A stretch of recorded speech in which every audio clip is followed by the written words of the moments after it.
Donc aujourd'hui, la connaissance et l'expérience de la prise en charge de ce syndrome ou de ces syndromes, hein, on verra ce que M. Carles nous dit tout à l'heure, sont principalement concentrés dans les services hospitaliers spécialisés, quoi. Et l'enjeu est de diffuser ces compétences expérientielles de l'hôpital vers la ville, quoi.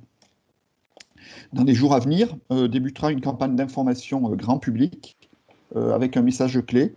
Vous présentez les symptômes prolongés de la Covid, des solutions et des prises en charge existent, alors je n'attends pas. Il y a donc pour l'ARS en fait un très très gros enjeu d'organisation territoriale des soins, tant du côté de la médecine de ville que du côté du recours hospitalier, quoi. Et l'objectif est de rendre lisible pour la population, mais aussi pour les professionnels de santé en fait, hein, l'offre de soins existante. Et vous verrez au niveau de vos territoires, vous serez peut-être invité à des réunions qui seront organisées par les délégations départementales de l'ARS, hein, afin d'organiser justement cette offre territoriale.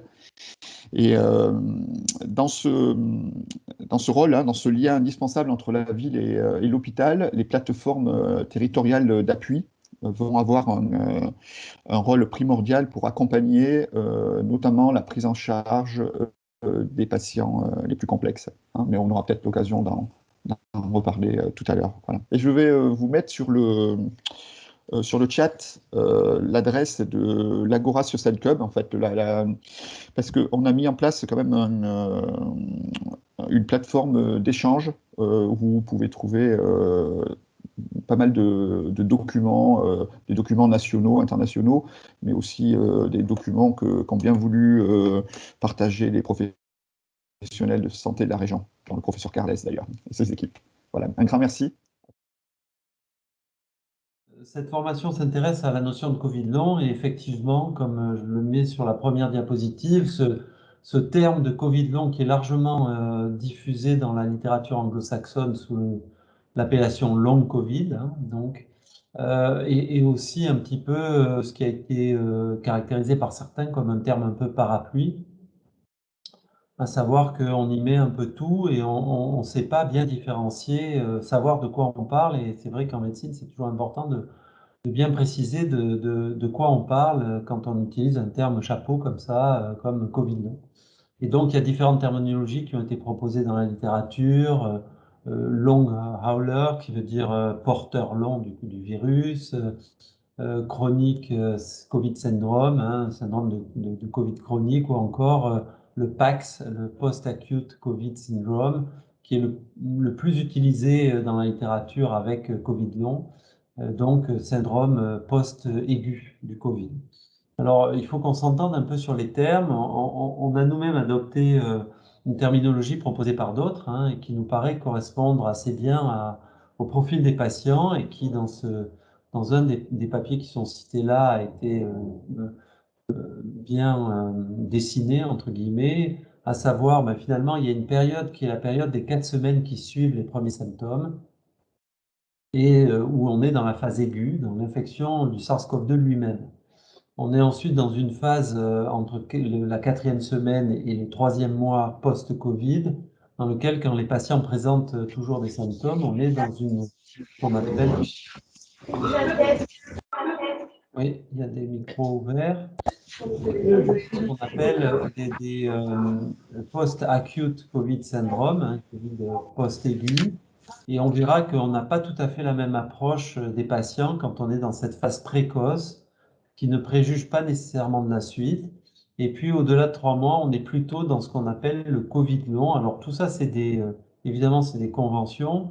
Il faut néanmoins, me semble-t-il, se raccrocher à une temporalité pour pouvoir proposer des plans de prise en charge aux patients et une attitude à suivre qui soit, on va dire, cohérente, reproductible et qui permet aussi de faire de l'évaluation médicale.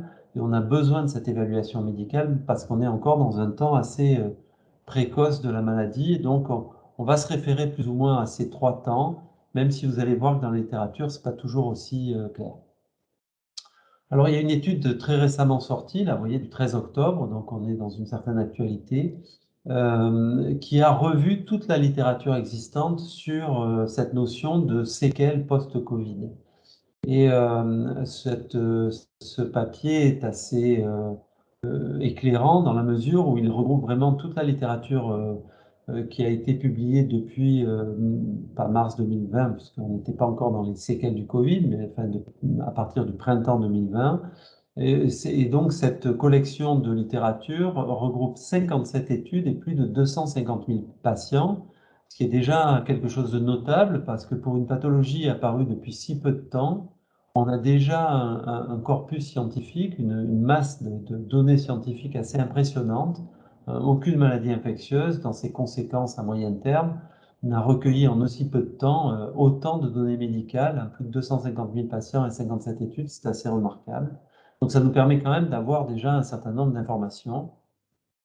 Alors les auteurs reconnaissent eux-mêmes que ces études sont très hétérogènes, ne permettant pas de produire ce qu'on appelle une méta-analyse. Donc ce qui est déjà une information en soi, ça veut dire qu'on est face à des manifestations cliniques qui sont extrêmement hétérogènes, et c'est pour ça qu'on a un peu de mal à définir une maladie, une pathologie, qui est extrêmement hétérogène. On n'est pas devant une grande association de symptômes très reproductibles. Dans l'infarctus du myocarde, on est évidemment avec des symptômes qui sont très reproductibles. La douleur thoracique, elle est très caractérisée. Les irradiations de la douleur thoracique sont très caractérisées. Là, dans le Covid long, on est devant une grande hétérogénéité de symptômes, du coup, d'études qui n'arrivent pas à montrer quelque chose de très reproductif, et ça en crée un petit peu la difficulté d'approche de cette pathologie. Alors, ces études qui ont été menées chez l'homme sont essentiellement chez des patients hospitalisés. Ça représente 80% des études qui ont été rapportées, mais il y a quand même 20% de non hospitalisés. Donc, on peut quand même considérer qu'on a là des informations qui sont assez utilisables. Et donc, dans cette revue de littérature, les auteurs ont scindé les études rapportant les complications à court terme, les short, à 1 mois, les études de manière intermédiaire, c'est-à-dire entre 2 et 5 mois après le Covid, et puis les études à long terme, c'est-à-dire où on est à 6 mois ou plus après le Covid, et donc ils ne parlent pas de pathologie, ils parlent de séquelles qui sont identifiées une par une pour elles-mêmes. Mais c'est intéressant de voir qu'on voit bien la temporalité des choses, et donc ils se sont intéressés à savoir si finalement au fil du temps il y avait une persistance de ces symptômes, puisque c'est un sujet qui est d'intérêt de savoir si finalement les conséquences du Covid vont perdurer au fil du temps. Et quand ils regroupent toutes ces études, ce que montre ce travail, qui me paraît extrêmement éclairant et instructif, c'est que quand on regarde le pourcentage d'avoir au moins une séquelle du Covid, attribuée au Covid évidemment, au fil du temps, eh ben, ça ne bouge pas. C'est-à-dire que la médiane est à plus de 50% à 1 mois d'avoir au moins une séquelle du Covid. Ça reste supérieur à 50% dans la période 2 à 5 mois, et ça reste supérieur à 50% quand on est à 6 mois ou plus. Donc vous voyez que pour les patients qui ont attrapé le Covid, et on le redira, mais ça n'a rien à voir avec la sévérité de la maladie, jusqu'à 6 mois ou plus, on a toujours 50% des patients qui ont au moins une séquelle du Covid. Et donc vous voyez que ça illustre bien la préoccupation qu'on avait de vacciner tout le monde. C'est que les gens qui utilisaient l'argument de dire « Oh, finalement, moi, je suis jeune, j'aurai un Covid pas grave, donc c'est pas la peine que je me vaccine », vous voyez bien que quelle que soit la gravité du Covid, enfin là on le reprécisera sur la gravité, mais en tout cas le fait d'avoir un Covid, et ça ne préjuge pas de sa gravité, même à 6 mois ou plus, il y a toujours 50% des gens qui ont au moins une séquelle. Et donc cette information de plus de 50% des patients ayant au moins une séquelle plus de 6 mois après la maladie, ça interpelle évidemment sur les conséquences à long terme de cette pathologie. Pour l'instant, on a vraiment d'éléments que jusqu'à 6 mois. Évidemment, avec le temps, on aura des éléments à plus long terme.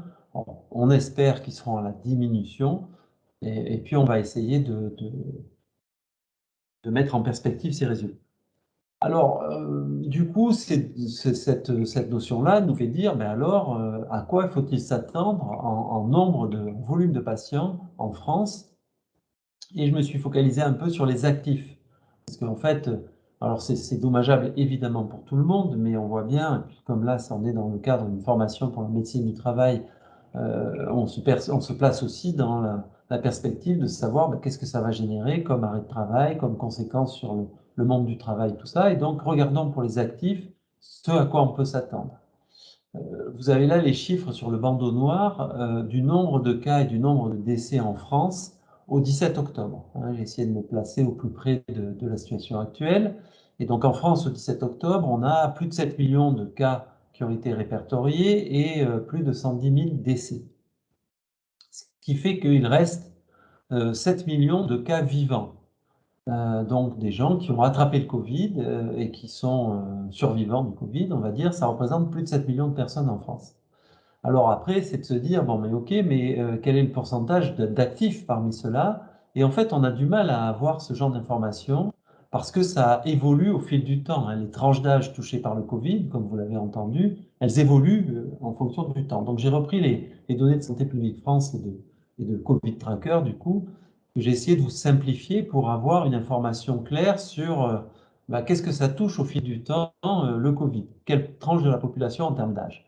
Vous voyez que sur une échelle de 0 à 100% de tests positifs, hein, donc de gens qui ont été testés positifs pour le Covid, eh bien, peu ou prou, vous avez là en bleu, bleu clair les moins de 40 ans, en bleu un peu plus foncé les 40-59 ans et en bleu très foncé les plus de 60 ans. Donc si on prend les actifs, c'est-à-dire les moins de 60 ans, donc bleu clair et bleu intermédiaire, ben, peu ou prou, on est toujours dans une fourchette à plus de 50%. Hein, que ce soit de janvier 2020 à octobre 2021, le Covid a frappé quand même, dans plus de 50% des cas, des gens de moins de 60 ans. Et donc, c'est la grosse partie, on va dire, des survivants du Covid. Donc, au moins 50% d'actifs ont attrapé le Covid en France sur les 7 millions de cas totaux. Ensuite, c'est moins de 50%, avec quelle fréquence, c'est moins de 60 ans, pardon, à quelle fréquence font-ils des Covid longs? Donc là, allons un peu plus dans le détail. Vous avez ce très joli papier sorti en septembre dans Nature sur une cohorte d'adultes isolés en Norvège. Donc du coup, ça permettait de voir d'une part des gens qui ont été relativement bien suivis, et c'est pour ça que ce papier est sorti dans Nature. Ils ont fait toutes sortes d'analyses chez cette cohorte de patients, y compris immunologiques, mais on va se concentrer sur l'aspect clinique. Et donc, vous voyez là, alors c'est un petit nombre de gens, mais qui ont été extrêmement bien suivis et je les trouve assez instructifs de ce à quoi on est confronté. Donc, ils ont analysé en trois groupes, là, les 16-30 ans, les 30-45 ans et les 46-60 ans. Et donc, ces patients, à 6 mois, eh bien, ils sont dans la norme de ce que je vous ai montré sur les grandes études de cohorte et le regroupement de la littérature. Eh bien, ils sont plus de 50% à avoir au moins encore un symptôme du Covid, donc au moins une séquelle Covid à 6 mois. Donc on est bien. Alors, quelles sont-elles ces séquelles à 6 mois? Eh c'est la dyspnée et c'est des troubles neuropsychologiques, on va dire, fatigue, troubles de concentration et troubles de mémoire. Et donc, ce qu'on voit bien, c'est que ça touche indifféremment toutes ces tranches d'âge déjà. Et donc, à 6 mois, dans plus de 50% des cas, on a un moins un symptôme dont les prédominants sont fatigue, dyspnée, troubles de concentration et de mémoire. Ce qui veut dire qu'on peut s'attendre chez les actifs à avoir au moins, on va dire au moins 15 à 30% qui ont un Covid long avec des symptômes qui peuvent impacter le monde du travail, on va dire, hein, puisque tous ces, tous ces troubles-là sont assez impactants dans les troubles du travail. On peut considérer que d'avoir des céphalées, par exemple, ou des problèmes d'estomac serait moins impactant pour le trouble du travail, mais au moins, si on veut se mettre à minima, autour de 15 à 30% de Covid long. Et donc, si on refait notre calcul, on est parti de 7 millions de cas vivants. On s'attend à avoir là-dedans au moins 50% d'actifs qui ont été concernés, dont 15 à 30% vont faire un Covid long à 6 mois. Ce qui pourrait représenter entre 500 000 et 1 million de sujets actifs présentant jusqu'à 6 mois des symptômes de Covid long impactant leur capacité à travailler, tout simplement. Alors, il faut prendre avec les pincettes tous ces chiffres parce que c'est très... vous voyez comment j'ai essayé de vous montrer quel type de raisonnement on peut conduire pour arriver à ce type de chiffres. Ça peut être assez approximatif. Et puis, il y a un certain nombre de limites à y mettre, évidemment. C'est en fait, on est là jusqu'à 6 mois, donc on ne sait pas à 1 an où on en sera. Et probablement qu'un certain nombre de personnes vont avoir les symptômes qui vont régresser dans la période 6 mois à 1 an, en tout cas on l'espère.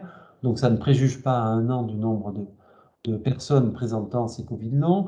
Et comme on est maintenant à 1 an et demi du début de la pathologie, on peut imaginer qu'il y a un certain nombre de gens qui sont à plus d'1 an et qui ont plus de symptômes. La deuxième chose, c'est que les données qu'on produit sont sur des effectifs toujours limités, donc la reproductibilité de ces données pour nos situations particulières, elles ne sont pas assurées. Et enfin, il y a des variations populationnelles. Là, je vous ai pris une étude en Norvège. Sur toutes les 57 études qui sont rapportées dans le papier initial que je vous ai montré, il n'y en a qu'une ou deux qui viennent de France et d'autres qui viennent d'autres pays du monde. Et donc, on peut imaginer qu'il y a des variations en fonction des zones géographiques du monde. Donc, bref, il faut les prendre un petit peu avec des pincettes, ces données, mais quand même, on peut s'attendre à un volume de patients assez important en France, de l'ordre de 500 000 à 1 million de personnes concernées par ces symptômes à 6 mois de la pathologie Covid. Alors, quels symptômes? C'est un peu un sujet, c'est quels symptômes? Et donc, j'ai regardé, en reprenant toujours l'étude initiale du JAMA que je vous ai montré sur 57 études concernant plus de 250 000 patients, quels sont les symptômes les plus fréquemment rapportés? Et donc, je vous ai fait une synthèse, il y a beaucoup de tableaux dans ce travail, je vous ai fait une synthèse des symptômes les plus fréquents, c'est-à-dire rapportés dans les études avec une médiane supérieure à 20%. Donc là, ça nous permet d'essayer d'approcher un profil, on va dire, de la pathologie. Quels sont les patients qui, dans plus de 20% des cas, ont présenté tel ou tel symptôme? Alors, c'est une approche comme une autre, évidemment. D'abord, il y a tout plein de symptômes, puisqu'en fait, il y a 36 symptômes qui sont rapportés dans ces études, et donc il y en a 9 qui sont répertoriés comme survenant en médiane dans plus de 50%, dans plus de 20% des cas, ce qui nous permet d'avoir une approche de caractérisation de la maladie, en fait, ce qu'on fait avec toutes les pathologies. Évidemment, l'infarctus du myocarde, de temps en temps, ça donne mal au ventre, mais la plupart du temps, ça donne quand même une douleur thoracique irradiant vers la mâchoire et irradiant vers le bras gauche. Donc, il y a la caractérisation d'une maladie, puis il y a les symptômes plus rares. Donc là, ce que j'essaye de faire par là, c'est d'avoir une approche syndromique pour essayer de caractériser la maladie. Et donc, quels sont les symptômes majoritaires? Vous voyez là un grand groupe de symptômes qui sont vers une atteinte fonctionnelle musculaire, avec des douleurs généralisées, une fatigue ou une faiblesse musculaire significative et une atteinte fonctionnelle de la mobilité. Vous avez là un premier groupe de syndromes qui sont très caractéristiques de ce Covid long. Atteinte fonctionnelle musculaire, donc c'est un facteur handicapant majeur, ça touche à la mobilité, et ça va indiquer qu'une évaluation, un suivi impliquant les masseurs kinésithérapeutes, les plateformes d'activité physique adaptée, etc., vont être impliquées dans la prise en charge de ces patients. Un deuxième groupe syndromique est celui qui est plutôt, on va dire, neuropsychologique, avec des troubles du sommeil, des difficultés de concentration et des désordres anxieux généralisés. Donc là, on voit bien qu'on est dans un groupe de patients présentant une atteinte neurocognitive, invalidante et parfois retardée, qui n'apparaît pas toujours d'emblée après le Covid aigu, pour lequel l'évaluation et le suivi devra être évidemment psychosocial en premier lieu. Et puis, il y a un troisième groupe qui apparaît très fréquemment, c'est l'atteinte respiratoire, les images thoraciques anormales et l'oxygénothérapie. Alors là, on est dans une fréquence qui nous paraît même très, très importante. et il n'y a pas de temporalité qui est mise dans ce travail du JAMA, puisque c'est indifféremment ces fréquences qui sont rapportées à 1 mois, entre 2 à 5 mois ou à 6 mois ou plus. Donc là, quand on montre cette fréquence-là, on ne dit pas quand est-ce qu'elle se produit, et on estime, nous, que dans l'équipe des maladies infectieuses à Nice, que cette atteinte respiratoire, elle est vraiment plutôt précoce, en fait. Et j'en profite pour transmettre une question qui était posée par une participante sur la perte du goût et de l'odorat. Est-ce que c'est considéré comme une séquelle à 6 mois? Alors, c'est une excellente question. Oui, c'est considéré comme une séquelle à 6 mois. Ça touche en fréquence, ça touche beaucoup moins de personnes que les troubles que je vous ai donnés là. Donc, une fois de plus, quand je vous présente cette approche syndromique, elle essaye de caractériser la maladie pour en avoir une vision, on va dire, de populationnelle, hein. Quand on voit des patients, comment est-ce qu'on les dépiste? Mais évidemment, ça n'exclut pas des personnes qui vont avoir une présentation plus atypique, plus rare, et en particulier ces atteintes d'anosmie agueusie qui se prolongent, qui peuvent se prolonger, qui touchent plus volontiers les adultes jeunes, d'ailleurs, que les personnes plus âgées, même si ça n'exclut pas, comme toujours en médecine, des gens plus âgés, hein. Je vous rappelle l'aphorisme en médecine comme en amour, ni jamais ni toujours. Donc, évidemment qu'il n'y a pas de, de, de cas impossibles. Il peut y avoir des gens qui ont des présentations atypiques. J'essaie de vous proposer une présentation la plus typique et globale possible, mais qui n'exclut pas des symptômes, puisque je vous dis, il y a 36 symptômes qui sont rapportés en fait de manière plus ou moins fréquente. J'essaie là de vous montrer les symptômes les plus fréquents, mais l'anosmie agueusie est évidemment un symptôme et qui peut perdurer pendant des mois. Ayant fait le Covid, je l'ai expérimenté moi-même et je suis là maintenant à 1 an et demi après mon Covid et je commence à voir la disparition des parosmies et des paraguesies, c'est-à-dire des troubles de l'odorat ou du goût qui persistaient à minima, mais qui persistaient depuis plus d'1 an. Je reprends là où on en était. Donc, l'atteinte pulmonaire, elle est probablement très fréquente et très précoce. Et comme là, il mélange 1 mois, 2 mois, 5 mois et plus de 6 mois, ben, on voit cette atteinte pulmonaire apparaître de manière très, très prédominante. Mais en fait, et on le redira plus tard dans le diaporama, cette atteinte pulmonaire, elle concerne vraiment de manière systémique, on va dire, les patients à la phase précoce. Par contre, à la phase tardive, après 3 mois, voire après 6 mois, l'atteinte pulmonaire est toujours présente, elle est possible évidemment, mais avec probablement une fréquence plus basse.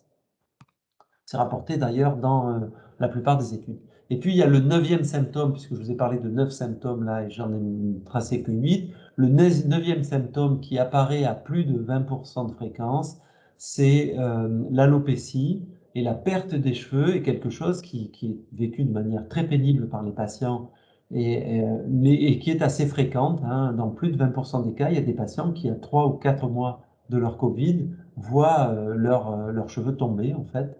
Alors, ça a été décrit avec d'autres maladies infectieuses. On reviendra sur ces syndromes de Covid long et maladies infectieuses, en fait, plus généralement.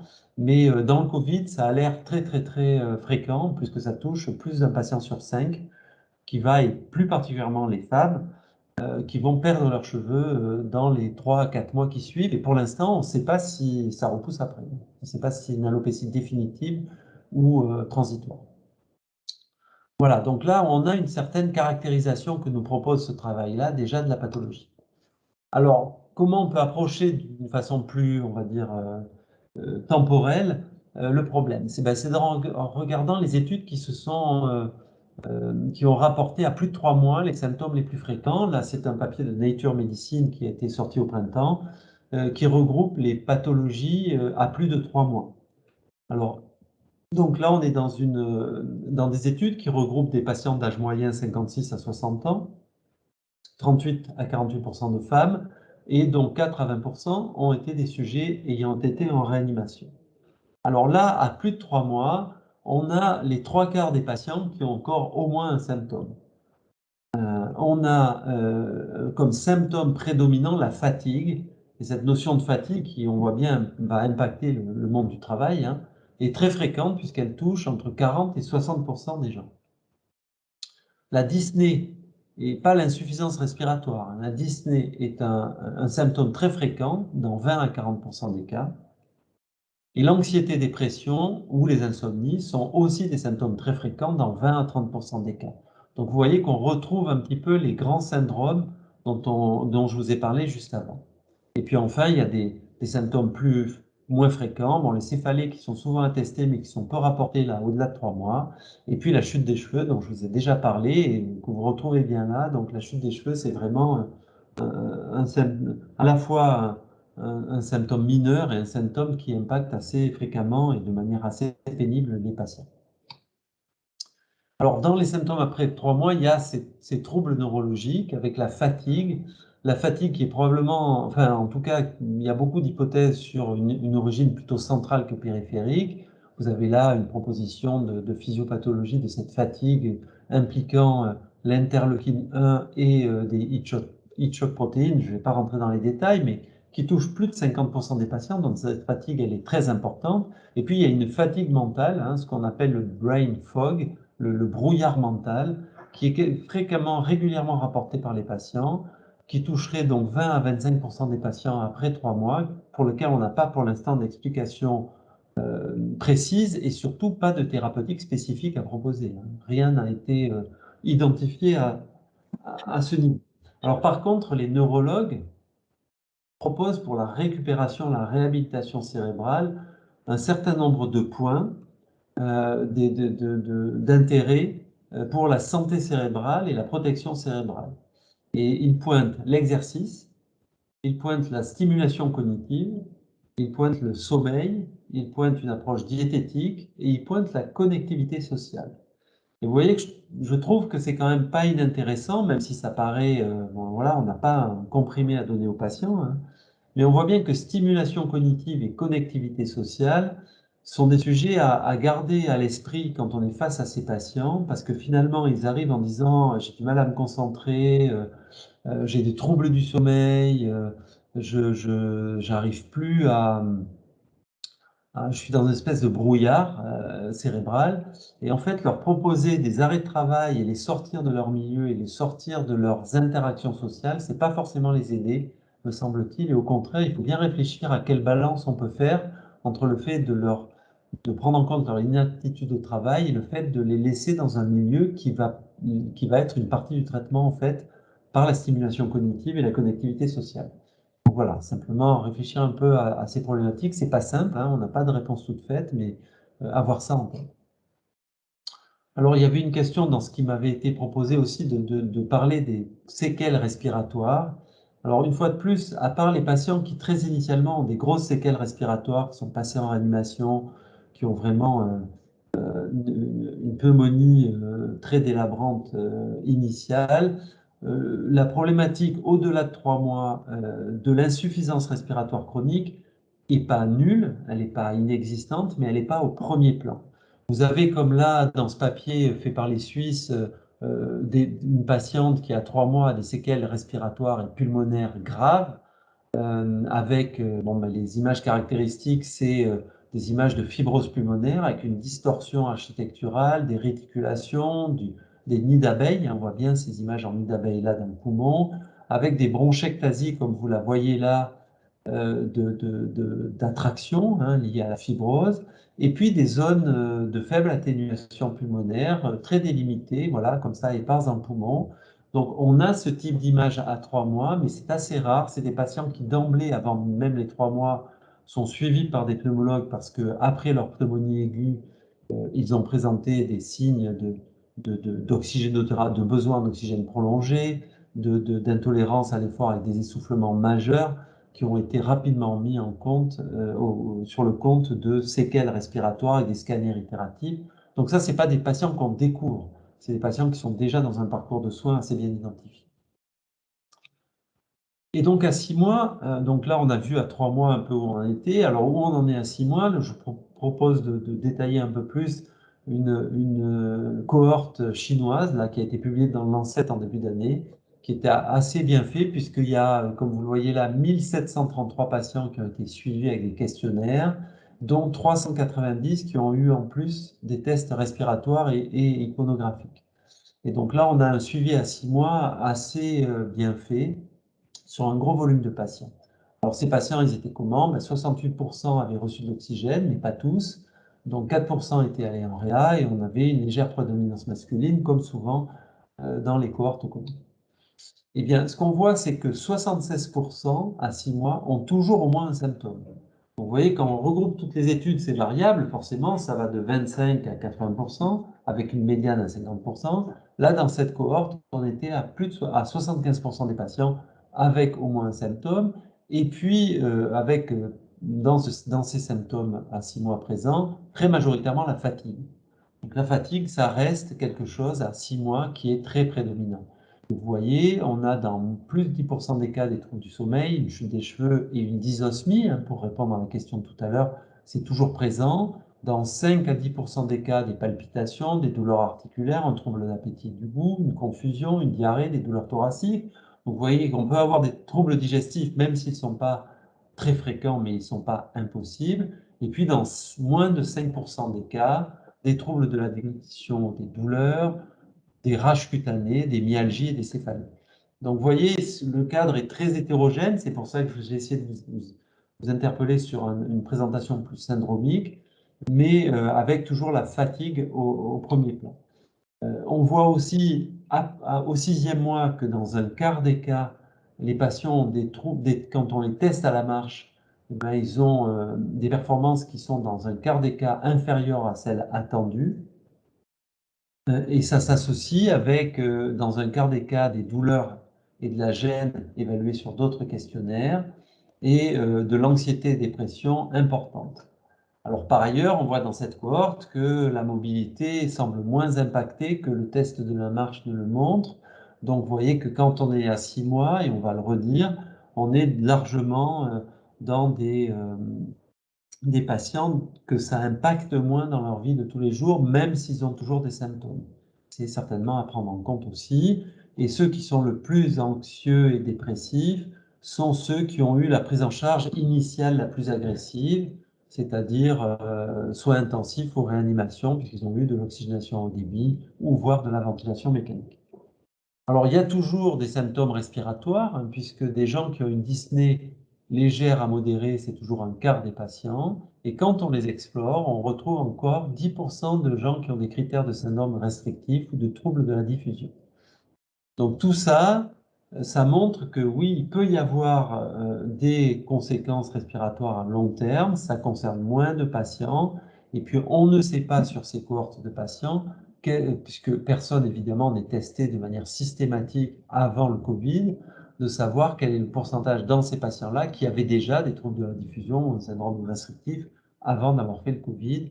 Donc la fréquence des conséquences respiratoires est probablement plus basse.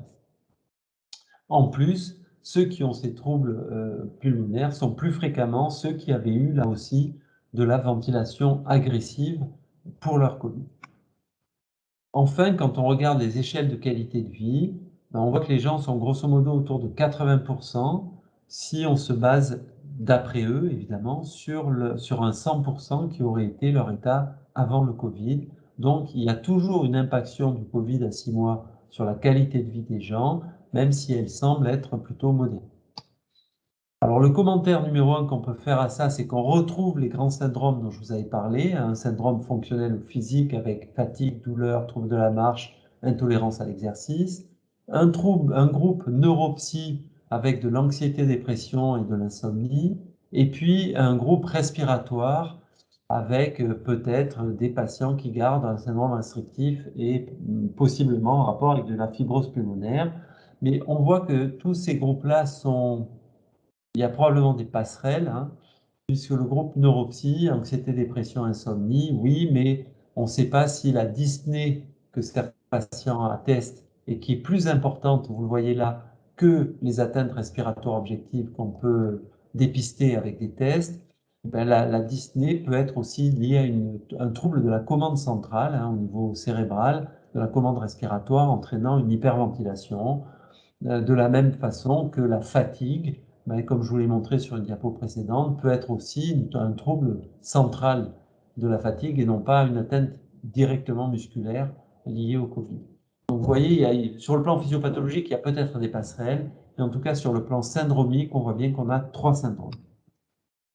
Alors l'autre chose, c'est la spécificité du Covid, et je vous en ai un peu parlé en disant qu'un certain nombre de troubles, l'anxiété, la dépression, comme les troubles objectifs respiratoires, peuvent être dus à des séquelles de réanimation, comme on le connaît avec les patients qui ont des séjours prolongés en réanimation quand ils ne sont pas Covid et qui ont néanmoins comme séquelles souvent une atteinte respiratoire et une anxiété-dépression résiduelle. Donc, vous voyez, il y a aussi des choses qui ne sont pas nécessairement spécifiques du Covid.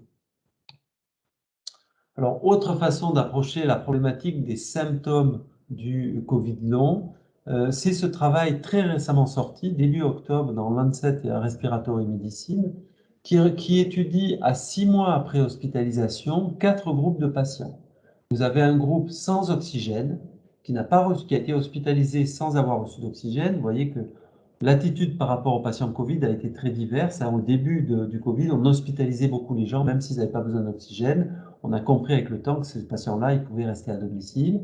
Toujours est-il que dans ce travail, ils ont suivi des patients qui n'avaient pas reçu d'oxygène hospitalisés, qui n'avaient reçu simplement d'oxygène sans plus, qui avaient eu une aide ventilatoire non invasive sous forme de CPAP ou d'oxygénation à haut débit, le petit flot, ou alors des gens hospitalisés en réanimation pour ventilation mécanique, voire ECMO. Et donc, ils ont suivi à 6 mois de manière extrêmement précise. C'est un travail qui est très, très intéressant pour ça. Et la première chose, ils ont regardé quels étaient les patients qui disaient avoir récupéré, être guéris du Covid. Alors, qu'est-ce que montrent ces premiers résultats? Que d'une part, on voit bien que ceux qui ont reçu de la ventilation mécanique ont un pourcentage qui est inférieur aux autres de se déclarer guéris. Ils ne sont que 18% à dire avoir été guéris à 6 mois, par rapport aux autres qui sont plutôt autour de 30%. Et on peut noter déjà un pourcentage faible. Et donc, on voit bien aussi que si on exclut ceux qui sont passés en réanimation, pour les autres, qu'ils aient reçu ou pas de l'oxygène, qu'ils aient eu besoin ou pas d'un support ventilatoire, le taux de guérison est le même.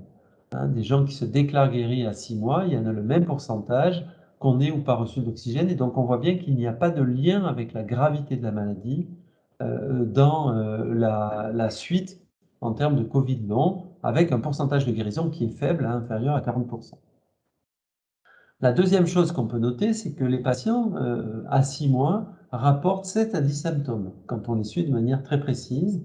Vous voyez, on va dans le détail. Et là, on est entre 7 et 10 symptômes. Et là aussi, pas de lien avec la gravité. Vous voyez, si ceux qui sont passés en réanimation disent avoir encore 9 symptômes, ceux qui n'ont pas reçu d'oxygène en rapportent en médiane 10. Ensuite, quand on regarde les échelles d'évaluation des patients, que ce soit des échelles d'anxiété, d'altération de l'état général, de stress post-traumatique ou de dyspnée, eh bien, on voit qu'il n'y a aucun lien avec la gravité et que la fréquence est grosso modo la même que vous n'ayez pas reçu d'oxygène ou que vous ayez été en réanimation. Et je passe ces étapes intermédiaires, c'est pareil. Donc, en termes d'atteinte, en termes d'anxiété, d'altération de l'état général, de stress post-traumatique ou de dyspnée, et on est là entre 10 et 30% des gens qui ont ce type de symptômes. Donc, on retombe toujours sur les mêmes fréquences. Pour ce qui est de la fatigue, de l'atteinte fonctionnelle, de la mobilité, eh bien, on voit bien là aussi que ça touche 50% des cas, quels que soient les marqueurs qui sont choisis. Je ne vais pas rentrer dans les détails. Et donc, vous voyez qu'on a bien cette fatigue et vous voyez toutes ces données redondantes qui nous montrent bien la réalité de cette pathologie. On a bien 50% des gens qui sont toujours dans une fatigue à la fois déclarée et à la fois évaluée. Alors, est-ce que tout ça est associé à des marqueurs biologiques qui pourraient nous être utiles? Ils ont regardé là une CRP supérieure à 5. Vous voyez que le syndrome inflammatoire biologique, tel qu'on pourrait facilement l'approcher en clinique, après il y a des méthodes de recherche dont je vous toucherai peut-être un mot, mais qui sont un peu différentes, mais en clinique, finalement, ce syndrome inflammatoire, il est peu fréquent, il est présent dans 20% des cas et du coup, on ne sait pas trop quoi en faire. En tout cas, il ne nous servira pas beaucoup d'alerte. Et pour revenir sur les conséquences respiratoires de ce Covid, vous avez là vous avez là les patients qui ont été évalués avec des marqueurs un peu plus précis sur le plan respiratoire avec la diffusion du CO et sur le plan cardiaque avec le dosage du BNP. On voit que finalement, les patients qui ont des valeurs anormales sont assez peu fréquents, de l'ordre pour le CO de 10%. Alors, ce n'est pas négligeable, ça veut dire qu'il y a potentiellement 10%, moins de 20% des patients, on est là, non, excusez-moi, de l'ordre de 10% des patients, 8 à 10% des patients qui ont un trouble de diffusion du CO, mais une fois de plus, on ne sait pas quel était chez ces patients-là leur état respiratoire avant le Covid. Et puis des gens qui ont une élévation du BNP pour faire suggérer une note d'insuffisance cardiaque, on est là dans des chiffres qui, une fois de plus, seraient à comparer aux valeurs en population générale. Professeur Voilà. Carès. Oui. Oui, j'en profite pour vous laisser un petit temps de respiration et vous transmettre une des questions qu'il y a dans le chat. Oui. Le fait d'avoir subi divers confinements n'a-t-il pas un effet sur l'asthénie en dehors de l'infection du Covid ou de l'isolement dû à cette dernière? Alors, c'est évidemment une cause potentielle. Après, cette cause potentielle, elle est à prendre en perspective avec le fait que dans l'étude que je vous ai montrée initialement sur les 57 cohortes qui ont été rapportées à travers le monde, on a des pays qui ont eu des confinements très différents en termes de... La politique de confinement a été très différente entre la Chine, où le confinement a été d'emblée très dur et le confinement en Chine n'a rien eu à voir avec ce qu'on a fait nous, hein. C'est-à-dire qu'il y avait des chars dans la rue et personne ne pouvait sortir de chez lui, d'aucune façon. On a finalement, nous, eu un confinement, le premier assez strict, le deuxième beaucoup moins, mais c'est pas que je le déplore, hein, c'est juste c'est un constat. Et donc les confinements ont été très variables selon les pays, et néanmoins, on retombe sur cette fatigue et atteinte fonctionnelle à plus de 50%. Alors, moi, je crois que si c'est une question de conviction, je vous dirais que je suis convaincu que le confinement a probablement impacté soit la fatigue, soit l'anxio-dépression des personnes. Mais ce qu'on peut constater, c'est qu'on ne sait pas le dire parce que quand on regarde les 57 études, le niveau d'exposition au confinement a été extrêmement variable en fonction des pays, forcément, puisque chaque pays a choisi des politiques de santé différentes. J'espère avoir répondu à votre question. Vous voulez que je reprenne ou il y a d'autres questions? Pas d'autres questions pour l'instant dans la zone de chat. Merci. Ok. Alors du coup, dans cette étude, hein, que je trouve vraiment qui était assez remarquable, ils ont essayé de définir des clusters, ouais, des sous-groupes de patients pour dire finalement le Covid long, est-ce que ça touche tout le monde? Est-ce qu'il y a des caractéristiques en fonction de deux types de critères en fait. Le premier, c'est l'atteinte cognitive, hein. Est-ce que, en fonction de la gravité de l'atteinte cognitive, et d'autre part, est-ce que c'est en fonction du niveau de dyspnée, fatigue, atteinte musculaire, dépression, anxiété, c'est-à-dire des autres grands syndromes du Covid, on peut clusteriser, hein, créer des sous-groupes dans ces Covid longs. Et donc, ils ont identifié quatre groupes. Un premier groupe assez majoritaire avec un impact physique et mental modéré, plutôt léger, pardon, qui regroupe près de la moitié des gens à 6 mois. Donc, avec des gens qui ont plutôt récupéré, c'est plutôt des hommes. Ils ont peu de comorbidité et ils sont en léger surpoids. Voilà. Et donc, ils ont quelques séquelles, mais pas trop. Ils sont un peu embêtés dans leur vie de tous les jours, mais pas trop. Et donc ça correspond à 6 mois. Donc, c'est toujours des Covid longs, mais c'est des Covid longs qui sont peu impactés. Et ça n'apparaît pas dans le bon sens, je suis désolé. Voilà. Ça devait apparaître dans un autre sens, mais c'est pas grave. On continue avec la diapo complète. Ensuite, il y a les modérés. Les modérés, ceux-là, ils sont plutôt avec une atteinte cognitive, mais une atteinte sur la dyspnée, fatigue, atteinte musculaire qui reste limitée. Donc ceux-là, c'est à peu près 15% des gens. Un tiers va récupérer rapidement. Ils sont plus âgés et c'est plutôt des hommes. Ils sont en surpoids avec peu de comorbidité. Et voilà, ils sont impactés un peu plus en termes de fatigue, ils sont parfois essoufflés et surtout ils sont gênés par leur atteinte cognitive. Ensuite, il y a ce qu'ils appellent des gens qui sont impactés sévèrement au niveau mental et physique. C'est à peu près 1 sur 5. Là, c'est plutôt des patients obèses avec des comorbidités. Ils sont très impactés dans leur vie de tous les jours en termes de fatigue et d'essoufflement. Et puis, il est très sévère, hein, il est very sévère à la fois physique et mentaux. Cela, c'est 15% à peu près des gens. C'est les plus obèses, les plus comorbides, et ils sont très impactés dans leur vie de tous les jours. Cela, c'est probablement ceux qui sont en arrêt de travail, et voilà. Et ça représente à peu près 15%. Donc voilà comment on peut essayer d'approcher le Covid long en termes de symptômes et ce à quoi il faut s'attendre en termes de fréquence et en termes de présentation clinique. Alors il faut noter quand même qu'on a 60% qui sont des atteintes légères à modérées et c'est certain que ceux-là qui sont pour certains, vous voyez, dans l'aggravation cognitive majeure, si on peut les maintenir dans le lieu du travail et dans leurs interactions sociales, c'est sûr que c'est bien. Voilà, et donc une idée vraiment qui s'impose dans tout ça, c'est que ça n'a rien à voir avec la gravité du Covid, et il y a plein d'études, pour mémoire, je vous en montre une là, qui ont bien montré ça, et donc qui renforcent l'idée que si on vaccine tout le monde, c'est aussi parce qu'il n'y a pas que de mourir du Covid. D'ailleurs, on n'a jamais vacciné les gens que pour les empêcher de mourir d'une maladie. C'est pour les empêcher d'avoir les séquelles de la maladie, et on voit bien que là, qu'on est dans une maladie qui a des séquelles, et ces séquelles vont toucher tout le monde, indépendamment du critère d'âge. Et donc, qu'est-ce qu'on peut proposer comme approche diagnostique pragmatique?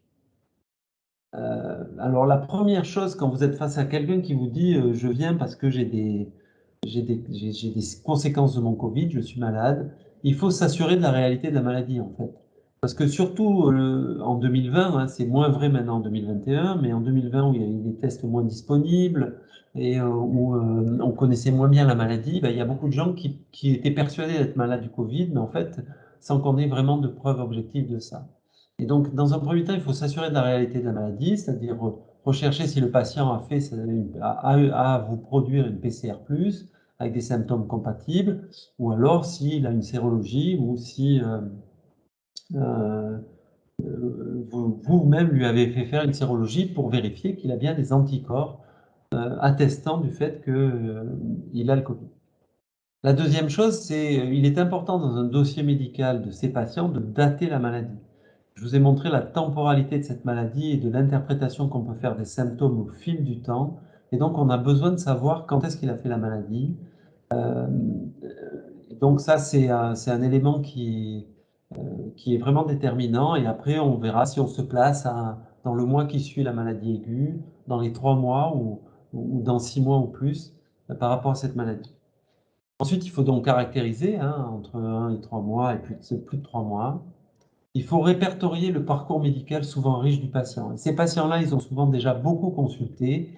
Et donc, dans la prise en charge, à la fois diagnostique et thérapeutique ultérieure, savoir qu'est-ce qu'ils ont fait, c'est important pour éviter les redondances, en particulier. Parce qu'il y a déjà beaucoup de gens qui ont vu cardiologues, pneumologues, qui ont eu des échographies, des scanners. Ça ne sert à rien la plupart du temps de les répéter. Donc, répertorier le parcours médical, c'est important. Ensuite, il faut avoir une approche syndromique telle que je vous l'ai bien montré, essayer de vous la décrire. Et puis, enfin, définir les orientations. Et c'est ça qui est important, c'est de proposer aux gens ensuite une prise en charge qui soit cadrée. Et il faut noter que c'est quelque chose qu'on a souvent aussi en tête, c'est de noter que le Covid, fréquemment, est révélateur de comorbidités non diagnostiquées. Et donc ça, c'est important de bien l'avoir en tête parce qu'en fait, on a diagnostiqué énormément de SAOS, de syndrome d'apnée du sommeil, chez des gens qui, en fait, avaient un syndrome d'apnée du sommeil et l'ignoraient et pensaient que leur problème était lié au Covid. En fait, en post-Covid, les symptômes qu'ils présentaient, ils y ont prêté plus attention. Et en fait, ça a dévoilé des pathologies qui étaient préexistantes, hein. Et forcément, en ayant face à une population qui est particulièrement fragile à cause de ses comorbidités, les grands obèses, les insuffisants cardiaques, les insuffisants respiratoires, eh bien, on a en fait diagnostiqué, je ne vais pas dire grâce, mais suite au Covid, un certain nombre de pathologies qui étaient préexistantes et qui n'étaient pas prises en compte par le patient.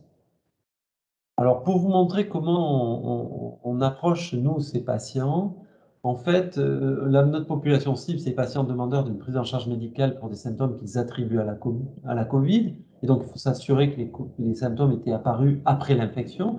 Un certain nombre de gens qui ont des syndromes dépressifs, par exemple, quand vous les interrogez, et ils avaient déjà un syndrome dépressif avant le Covid, ils étaient déjà suivis pour un certain nombre d'entre eux avant le Covid pour ça. Donc, voilà, il faut dépatouiller tout ça. Et puis, des gens qui ont des symptômes après une infection Covid attestée, comme je vous l'ai dit. Donc, on propose là un portail d'entrée spécifique. Alors, ça veut dire quoi un portail d'entrée spécifique? C'est que on propose aux gens de s'adresser à des médecins référents Covid qui peuvent être infectiologues, pneumologues, internistes, MPR ou tout praticien ayant une expérience dans la prise en charge des patients Covid aigus. Donc, on voit bien que progressivement, et nous on l'a beaucoup fait au cours de la deuxième et troisième vague, de confier les patients Covid qui venaient à l'hôpital à la médecine de ville, à des praticiens dans le cadre de CPTS ou pas, de praticiens qui avaient l'expérience du Covid pour effectivement, comme ça a été dit par le docteur Munoz en début de propos, de réorienter ces gens vers la médecine de ville. Et le but n'est pas d'avoir à l'hôpital tous les patients, mais de pouvoir proposer aussi que la médecine de ville propose ces portails de prise en charge. Donc, des médecins référents qui sont rodés avec ce type de patients et qui ont, c'est le deuxième point, mis en place une organisation, une filière de prise en charge qui permette une orientation rapide. Et ça c'est important pour les patients, ça les rassure de voir que, eh bien, ils vont rentrer dans un canal qui est prédéfini, dans lequel ils vont pouvoir être pris en charge pour leur Covid long et pas être obligés de justifier de leur pathologie quand ils s'adressent à des spécialistes. Donc, vous voyez, voilà, ça a été un petit peu l'approche qui a été proposée. Donc, il y a une consultation initiale par un spécialiste, infectiologie, médecine interne, mais bon, un médecin référent, hein, qui va proposer ce panel de prise en charge. Un interrogatoire très précis est prévu à l'avance, avec un certain nombre d'items qui sont toujours les mêmes, des autoquestionnaires, on va y revenir sur ces autoquestionnaires, un examen physique évidemment du patient, et puis éventuellement un bilan biologique, on va y revenir aussi. À partir de ces éléments-là, le médecin référent qui aura consulté le patient pour son Covid long, et une fois de plus, ce n'est pas nécessairement un médecin hospitalier, va faire un diagnostic syndromique qui va permettre soit d'être face à un syndrome isolé, donc on est à moins de 2 champs syndromiques, et là, il va falloir proposer évidemment une prise en charge dédiée de ce syndrome identifié. Soit on est dans un champ à plusieurs syndromes, donc plusieurs champs syndromiques, et là, il va falloir proposer un suivi prolongé, un peu plus détaillé, j'y reviens après. Alors, quel bilan initial? Ben, nous, je vous montre là le bilan initial qu'on propose dans le cadre d'un Covid long, pour s'assurer d'un certain nombre de choses qui font sens dans le cadre du Covid, mais qu'on sera probablement amené à modifier à la baisse au fil du temps. Alors, des dédimères, parce que comme vous le savez, le Covid, ça entraîne des troubles, en particulier thrombotiques graves, et donc on veut quand même s'assurer qu'il n'y a pas un signe d'alerte à ce niveau-là. Albumine, préalbumine pour vérifier l'état nutritionnel du patient. La créate pour la fonction rénale qui peut être impactée par le Covid. La clairance, évidemment, qui va avec. la CRP pour vérifier s'il y a ou pas un syndrome inflammatoire systémique, troponine et BNP pour vérifier l'état cardiovasculaire cardiaque du patient, un panel cytokinique qu'on fait de manière un petit peu, on va dire, pas dans la routine, hein, parce qu'on est un service hospitalier, pour essayer de voir s'il y a d'autres marqueurs de la réponse inflammatoire et de la réponse immune dans le cadre de ce Covid long, et puis une sérologie Covid. Le bilan, il est très discutable, hein, on peut évidemment discuter de la pertinence des différents éléments. Il sera évidemment associé à des éléments éventuels si le patient présente un syndrome respiratoire qui le justifie. Et puis surtout, quel suivi? Dans le cadre de la recherche, on a constitué une cohorte pour laquelle on va faire un suivi immunologique tous les 3 mois, mais ça ne veut pas dire qu'il est pertinent de faire un suivi biologique tous les 3 mois chez ces patients Covid long. Donc non, on ne peut pas faire, à ce stade émettre de recommandations. Ce sera aussi beaucoup guidé par le suivi clinique, à mon avis, pour savoir s'il y a une pertinence à répéter ces examens biologiques. Rien ne l'indique pour l'instant. Alors pour la prise en charge, ben, vous voyez, bon là je vous ai mis une illustration post-Covid chez les personnes. Vous voyez que quasiment tous les organes sont atteints, hein. Il y a beaucoup d'organes qui sont potentiellement impliqués et encore là il n'y a pas le tube digestif qui néanmoins peut de temps en temps être concerné, ce qui veut dire que l'approche de ces patients Covid long doit être une approche multidisciplinaire. Une fois qu'on a dit ça, quelles thérapeutiques proposer pour le Covid long? Alors, les thérapeutiques, elles sont usuellement dépendantes de la physiopathologie. C'est quand on connaît le mécanisme d'une maladie qu'on peut proposer des thérapeutiques spécifiques. Mais ici, on ne sait pas grand-chose, hein. Dans le Covid, on n'a pas encore assez d'arguments pour pouvoir proposer des thérapeutiques spécifiques. Et donc, aucune à ce jour n'a été identifiée en disant « Ah, vous avez un Covid long, prenez ce comprimé ». Donc, les thérapeutiques, c'est forcément une approche polymorphe, multimodale du patient pour prendre en compte les syndromes que je vous ai décrits plus avant.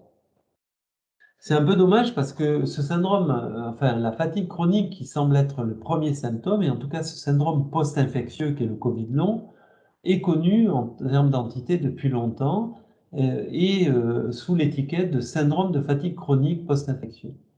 Ce syndrome de fatigue chronique, il est reconnu internationalement depuis 1994 dans la littérature scientifique, hein, c'est pas quelque chose de nouveau. Et je vous montre là les informations qui sont délivrées par le CDC d'Atlanta. Donc, vous voyez, c'est le Centre pour les Center for Disease Control, hein, le Centre pour le contrôle des maladies, qui est l'organisme de santé publique américain le plus habilité à se prononcer.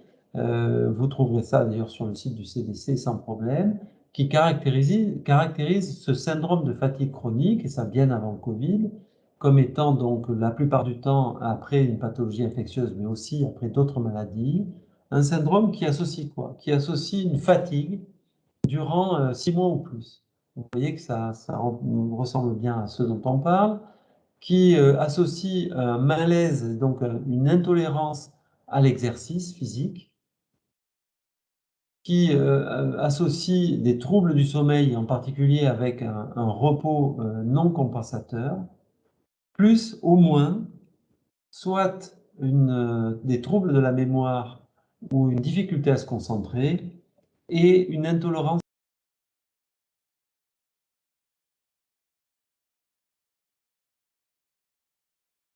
à l'orthostatisme. Vous voyez que là, vous avez une grande partie des syndromes, des symptômes et des syndromes que je vous ai présentés dans le Covid long. Et donc, le Covid long, on est assez persuadé que sur tous ces éléments objectifs, assez convaincu plutôt qu'il s'agit d'un syndrome de fatigue chronique post-infectieux. Et ce syndrome de fatigue chronique post-infectieux, aux États-Unis avant le Covid, donc là, ce n'est pas à cause du Covid, c'est avant le Covid, concernait entre 850 000 et 2,5 millions de personnes aux États-Unis, engendrant un surcoût du système de soins de l'ordre de 17 à 24 milliards. Les estimations qui ont été faites en Europe sont absolument du même ordre. Pour le syndrome de fatigue chronique post-infectieux, en dehors du Covid, on est bien d'accord. Et ce syndrome infectieux, ce syndrome de fatigue chronique post-infectieux, vous voyez, il a été attribué à tout plein de virus, la plupart du temps, mais pas que, tout plein de virus, ce qui nous fait dire que le Covid long est très vraisemblablement un syndrome de fatigue chronique très comparable, avec une fréquence, vous voyez, si vous prenez pour Epstein-Barr virus, c'est 11% à 6 mois. 4% à 12 mois, donc ça diminue dans le temps, ce qui nous fait aussi penser que ce syndrome de fatigue chronique, il va se rentrer dans l'ordre au fil du temps, mais on le voit avec une fréquence qui peut être plus ou moins importante avec différents agents infectieux. Et pour et dans ce cadre-là, hein, en dehors du Covid, aucune thérapeutique spécifique n'est connue à ce jour. Donc vous voyez, on est pour le Covid long un peu dans la même situation qu'on était déjà avant avec ces syndromes de fatigue chronique. Et donc, il est très important pour nous de caractériser correctement ces patients pour pouvoir leur proposer une prise en charge adaptée. Donc, l'étape cruciale, c'est une évaluation initiale avec des questionnaires et une grille d'évaluation clinique qui soit reproductible pour tous les patients. Vous avez là le suivi post-pneumopathie Covid que l'on fait au niveau du CHU de Nice, vous voyez, avec une fiche de renseignement clinique qui est assez standardisée, et ensuite des questionnaires. Voilà, des questionnaires sur la dyspnée, des questionnaires sur la performance physique, et donc ça nous permet d'avoir un profil patient qui est assez reproductible. Derrière, des questionnaires sur les troubles ventilatoires. On utilise le questionnaire de Nijmegen qui a beaucoup d'imperfections, mais comme tous les questionnaires, mais qui permet, comme je vous l'ai dit, de profiler les patients. Sur le stress post-traumatique, on utilise le PCL5, puis d'autres questionnaires. Vous avez là, pour les troubles psychosociaux, un panel de questionnaires qui inclut le PCL5, mais aussi d'autres, qui va permettre d'avoir une approche complète de la plainte, qui va associer aussi, si le patient a une dysosmie ou une dysgeusie, on va le noter et on va le prendre en compte aussi sur le suivi. S'il a d'autres troubles, et un certain nombre de gens ont des troubles de type neuropathie périphérique, on va les noter évidemment, ce qui permettra tout ça d'orienter ensuite la prise en charge. Et donc cette prise en charge, à partir de, comme je vous l'ai dit, le tri qu'on a fait de diagnostic syndromique entre un seul champ syndromique ou plusieurs, on va pouvoir proposer des démarches ciblées. Quand il n'y a qu'un seul syndrome, on va essayer de prendre en compte ce syndrome. Si c'est dyspnée d'effort, syndrome d'hyperventilation, on est dans un cadre où les masseurs kinésithérapeutes, les MPR, éventuellement associés à une évaluation plus spécifique cardio-respiratoire, si le patient ne l'a pas déjà faite, parce que souvent il l'a déjà faite, ou si votre examen clinique vous pousse à le faire, à ce moment-là, ce sera indiqué de le faire, évidemment, va permettre de répondre à ce genre de problème. Nous, à titre d'exemple, on s'adresse à des masseurs kinésithérapeutes qui sont très impliqués dans la rééducation respiratoire de ce que certains appellent un syndrome d'hyperventilation, mais qui n'est pas stricto sensu un syndrome d'hyperventilation, qu'on pourrait plutôt appeler un trouble de la commande ventilatoire, donc vraisemblablement d'origine centrale, et qui, quand c'est pris en charge par des masseurs kinésithérapeutes très spécialisés, donne de très bons résultats en termes de récupération. Les patients sont vraiment très nettement améliorés. Donc l'anxiété, dépression, le syndrome post-traumatique, évidemment, recours d'un suivi psychologique prolongé, les troubles nutritionnels par les diététiciennes, l'asthénie. Les masseurs kinésithérapeutes sont évidemment très indiqués, les plateformes d'activité physique adaptée aussi, pour caractériser de manière très précise l'atteinte de l'effort et pouvoir s'atteler aux mesures de rééducation. Et puis si on est dans plus d'un seul champ syndromique, là on va vers des consultations coordonnées de l'hospitalisation de jour, où vont intervenir tous les spécialistes concernés. Les ORL, les neurologues sont évidemment très impliqués avec tous les autres spécialistes que je vous ai déjà cités. Là, ça permet de faire un diagnostic de séquelles, ça permet de mettre en place des programmes de rééducation chez les patients, ça permet aussi de montrer qu'on les prend en charge de manière très efficace. Et donc là, ce suivi prolongé on ne souhaite pas nécessairement, une fois de plus, qu'il soit fait en hospitalier. Il doit impliquer les divers spécialistes. Il doit être coordonné. Ce qui est important, c'est qu'il y ait un médecin référent qui coordonne ce suivi. Ça peut être dans le cadre des CPTS, évidemment. Et dans ces suivis prolongés, le suivi psychosocial est évidemment au premier plan. Donc, vous avez là un espèce de schéma global qu'on a résumé dans la création d'une filière. Et c'est ça qui nous paraît important, c'est que ces patients post-Covid ils soient dans une filière, non pas pour les surmédicaliser, mais pour qu'on leur montre qu'ils sont dans un chemin qui les accompagne, qui est bien défini. Donc avant 3 mois post-Covid, donc majoritairement si le patient n'est pas hospitalisé par le biais du médecin traitant, puis accessoirement par le patient hospitalisé, on va faire une proposition de prise en charge qui peut être à 6 semaines, où on va réévaluer tous les patients. Interrogatoire, auto-questionnaire, bilan biologique, examen physique, avec ces médecins référents en ville, éventuellement dans le cadre d'une CPTS ou un médecin hospitalier référent. À partir de là, on fait le diagnostic syndromique dont je vous ai parlé. Un certain nombre de patients vont guérir et ce syndrome se diminue en fréquence au fil du temps. Et l'expérience qu'on a des syndromes de fatigue chronique post-infectieux avec d'autres maladies nous incite à penser qu'on est vraiment dans un cadre de réduction au fil du temps. Et puis, si on est à plus de 3 mois et que les syndromes persistent, ben là, il faudra aller vers l'exploration multimodale dont je vous ai parlé. Par exemple, sur Nice, on a le service d'ORL qui est un hôpital de jour qui est spécialement dédié aux troubles neurosensoriels de l'olfaction et du goût. Et donc, ça permet d'y envoyer ces patients pour se faire explorer. Et donc, pour finir, si on reprend cette prise en charge que vous avez présentée au début en disant il faut caractériser les patients, en disant il y a l'infection aiguë, il y a les symptômes post-aigus immédiats qui vont jusqu'à 3 mois où on est plutôt dans une prise en charge spécialisée, et puis il y a le Covid long lui-même.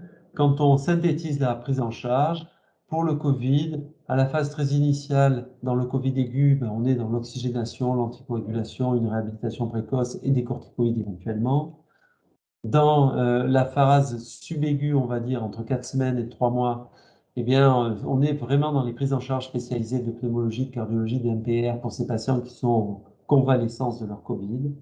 Et quand on rentre dans le Covid long, c'est-à-dire au-delà de 3 mois, il faut vraiment être dans une approche syndromique, avec une approche psychosociale et neuropsychologique qui est certainement au premier plan, une réhabilitation fonctionnelle sur tout le syndrome musculaire de fatigue chronique pour lequel la réhabilitation est très importante, et puis pour les quelques patients qui ont toujours des symptômes respiratoires, un suivi pneumologique dédié.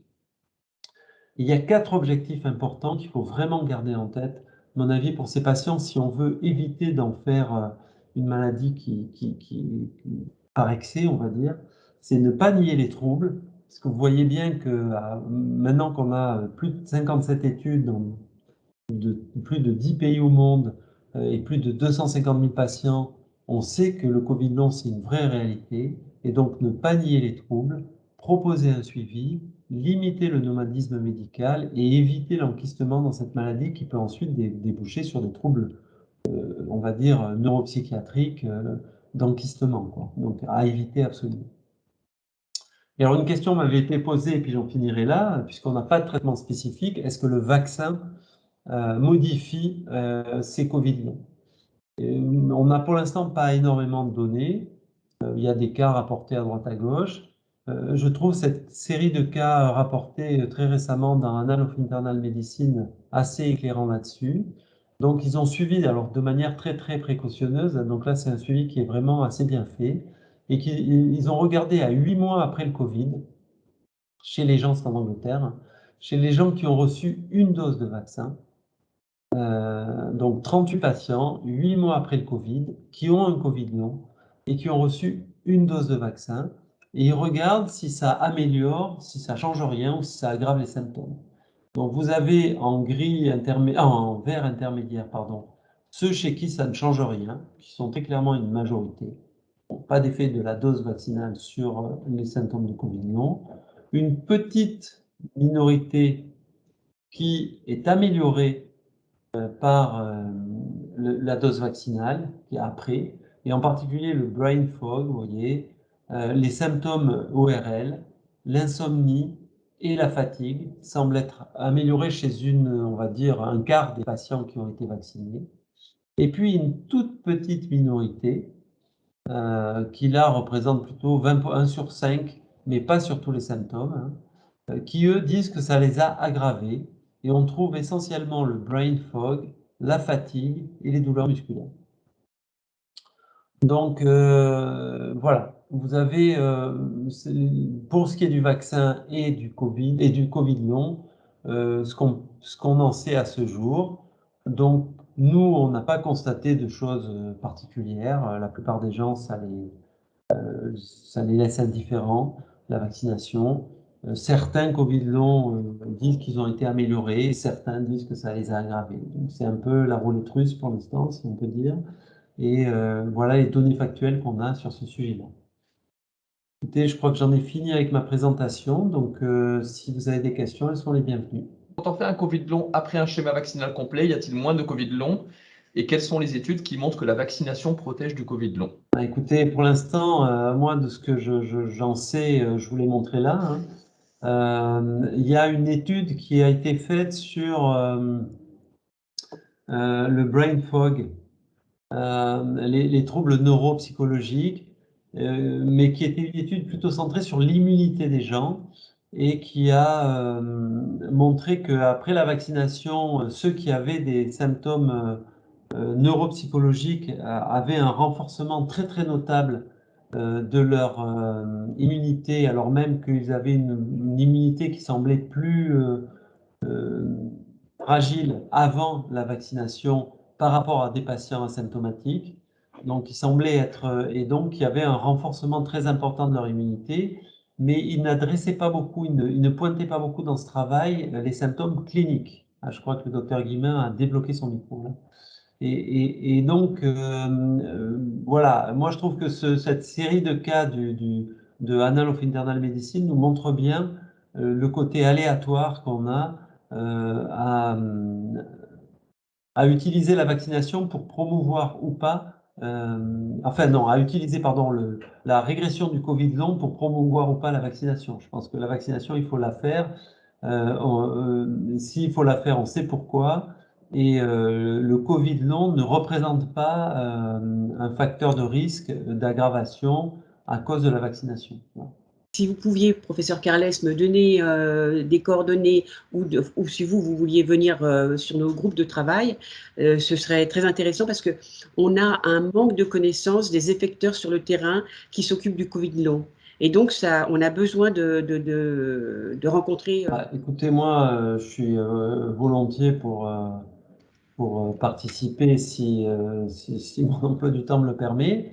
Et effectivement, nous, sur Nice, il y a 2 autres médecins dans le service de maladies infectieuses qui s'occupent de Covid long. Il y a un médecin à Arnaud de Sanck, médecin interniste qui s'occupe aussi de Covid long, qui est le docteur Versini, qui a dédié un petit peu son activité à ça. Et puis sur Marseille, je sais que les 2 médecins, en tout cas hospitaliers, qui sont très impliqués là-dedans, c'est le docteur Eldin, Carole Eldin à l'IHU, qui était en infectiologie, mais qui, je crois, maintenant va travailler en hygiène, il me semble, sur la PHM, mais qui était impliquée là-dedans. Donc à voir si elle souhaite toujours s'occuper de Covid long, mais je crois que c'est le cas, donc vous pouvez la contacter. Et puis il y a le docteur Aurélie Ménard, qui elle est vraiment très très impliquée aussi dans le Covid long. Alors je parle pour les médecins hospitaliers, après je ne sais pas en dehors, et je ne connais pas les collègues pneumologues, hein, donc il faut que vous voyez aussi certainement les collègues pneumologues qui s'impliquent là-dedans.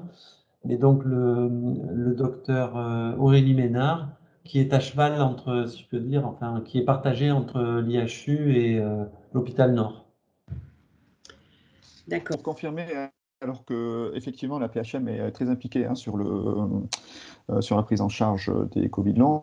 Hein, donc actuellement ils vont déposer un dossier pour renforcer leur consultation post-Covid qui se trouve sur Nord. Nous avons aussi des référents hospitaliers au niveau de l'hôpital européen. Hein.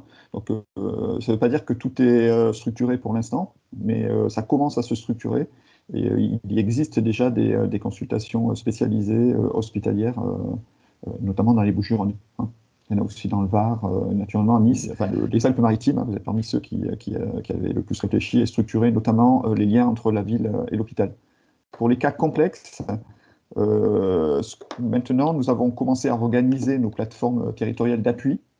Donc en cas de difficultés, il ne faut pas hésiter à prendre contact avec les plateformes territoriales d'appui. Et pour les cas complexes, puisque l'objectif quand même de ces formations, si on lit les documents HAS, 85% des patients présentant des symptômes prolongés du Covid peuvent être pris en charge par leur médecin généraliste et leur médecin traitant en médecine de ville. C'est vrai que nous avions une difficulté, c'est que cette pathologie n'était pas encore très bien connue par les professionnels de santé, hein, en général, hein, que ce soit les hospitaliers, hein, qui apprennent, hein, au fur et à mesure.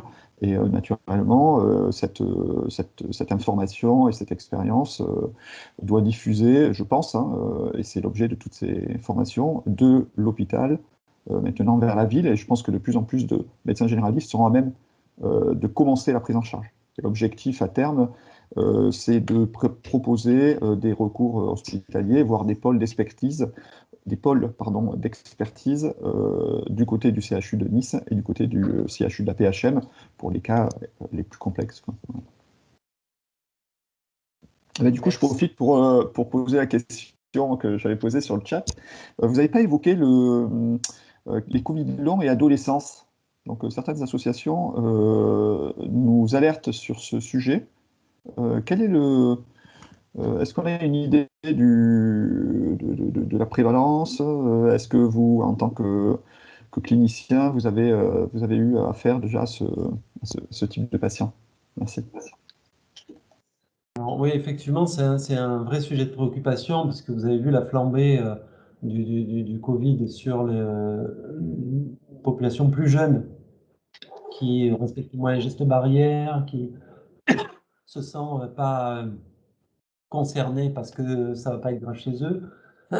Et effectivement, on a cette vraie préoccupation qui n'est pas arrivée jusque-là de manière très prégnante dans les consultations hospitalières, aussi probablement parce que voilà, la fatigue étant un phénomène très majoritaire, on peut imaginer que les adultes jeunes la gèrent de manière plus simple, entre guillemets, enfin en tout cas avec plus de résilience, que plus les gens sont âgés et plus cette notion de fatigue devient un problème. Mais on va avoir le problème du brain fog et de ces problèmes de concentration, voilà, de troubles de la mémoire, etc., qui risquent d'impacter beaucoup. C'est pour l'instant une partie, pour nous en tout cas, émergée de l'iceberg. Il commence à y avoir quelques publications sur le sujet, mais on n'a pas encore assez d'informations pour en apprécier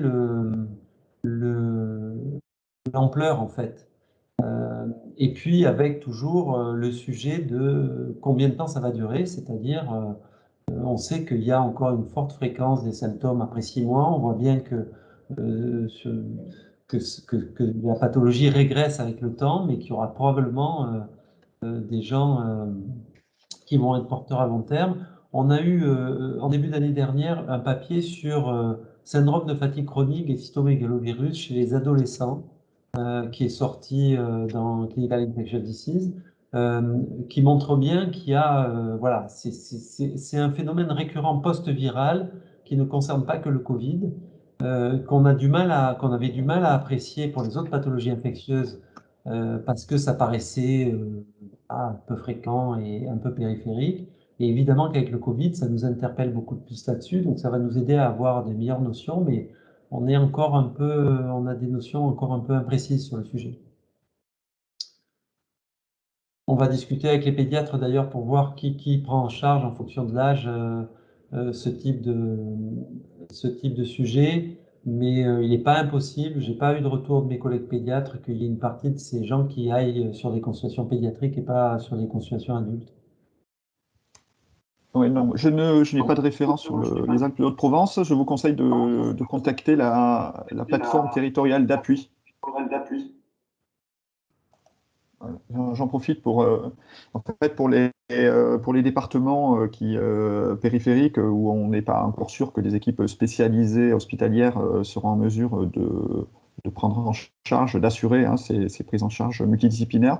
Nous envisageons à terme de mettre en place des dispositifs de téléconsultation, voire téléexpertise, entre justement nos référents experts des CHU de Nice et de la PHM, quoi. Mais là, la réflexion est en cours.